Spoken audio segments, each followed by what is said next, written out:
અરવલ્લી જિલ્લાની તમામ અદાલતોમાં આજે રાષ્ટ્રીય લોક અદાલતનું આયોજન કરવામાં આવ્યું હતું। જિલ્લા કાનૂની સેવા સત્તામંડળના ચેરમેન આર ચૌધરીના માર્ગદર્શન હેઠળ મોડાસા, બાયડ અને ધનસુરા સહિતની તમામ તાલુકા કોર્ટોમાં લોક અદાલત યોજાઈ હતી।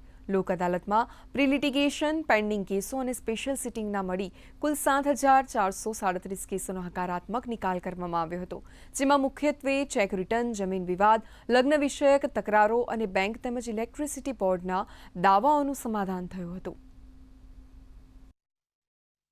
નામદાર નાલસા તેમજ ગુજરાત રાજ્ય કાનૂની સેવા સત્તામંડળ દ્વારા લોક અદાલતનું આયોજન કરવામાં આવેલું, જેના ભાગરૂપે અરવલ્લી જિલ્લામાં પણ નામદાર સિવિલ કોર્ટ ધનસુરા ખાતે માનનીય પ્રિન્સિપાલ ડિસ્ટ્રિક્ટ જજ સાહેબ શ્રી તેમજ માનનીય પ્રિન્સિપાલ સિવિલ જજ સાહેબ શ્રી ધનસુરાના માર્ગદર્શન હેઠળ લોક અદાલત યોજવામાં આવેલી। આ લોક અદાલતમાં મોટા પ્રમાણમાં પક્ષકારો તેમજ વકીલશ્રીઓ હાજર રહ્યા હતા, તેમજ આ લોક અદાલતમાં ઘણા બધા કેસોનો નિકાલ કરવામાં આવેલ હતો। અરવલ્લી જિલ્લામાં આજે રાષ્ટ્રીય લોક અદાલતનું આયોજન કરવામાં આવ્યું હતું। જો વાત કરીએ તો જિલ્લાની તમામ તાલુકા કોર્ટોમાં અને જિલ્લા ન્યાયાલય સંકુલની તમામ કોર્ટોમાં પણ આ રાષ્ટ્રીય લોક અદાલતનું આયોજન કરવામાં આવ્યું હતું, જેમાં પ્રી લિટિગેશન અને સ્પેશિયલ સિટિંગ સહિતના કુલ 7,437 કેસોનો હકારાત્મક નિકાલ કરવામાં આવ્યો હતો।